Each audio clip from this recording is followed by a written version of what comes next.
জুমার নামাজের দিন, আজকে কি বার ছিল? শুক্রবার। এই জুমার দিন বেশি বেশি দুরূদ পড়া। নাসাই শরীফের হাদিস 1374 নম্বর হাদিস। قال رسول الله صلى الله عليه وسلم, আল্লাহ নবী বলেন, ইন্না মিন আফজালি আইয়ামিকুম ইয়াউমাল জুমআ, মনে রাখবা তোমরা দিনের মধ্যে সবচেয়ে শ্রেষ্ঠ দিন হলো জুমার দিন। বলেন সুবহানাল্লাহ। বলেন তো আপনারা 7 দিনের মধ্যে শ্রেষ্ঠ দিনটার নাম কি? জুমার দিন। নবীজি বলেন, ফিহি খুলিকা আদম, এই দিনে আদম আলাইহিস সালাতু ওয়াস সালামকে সৃষ্টি করা হয়েছে। ওয়াফিহি কুবিজা, আদম নবীকে এই দিনে দুনিয়া থেকে উঠায় নেওয়া হয়েছে। এবার আপনাদের কাছে জানতে চাই, বলেন তো আদম নবীর সৃষ্টি কি বারে? আদম নবীর ইন্তেকাল কি বারে?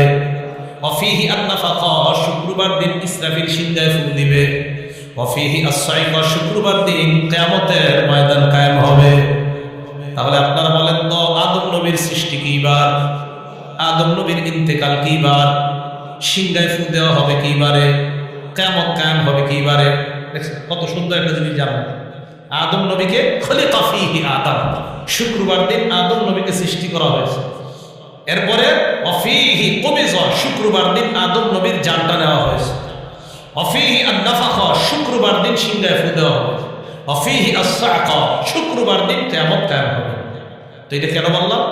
এবার নবীজি বলেন, শোনো তোমরা, এই শুক্রবার দিন তোমরা আমার উপর বেশি বেশি দুরূদ শরীফ পাঠ করবা।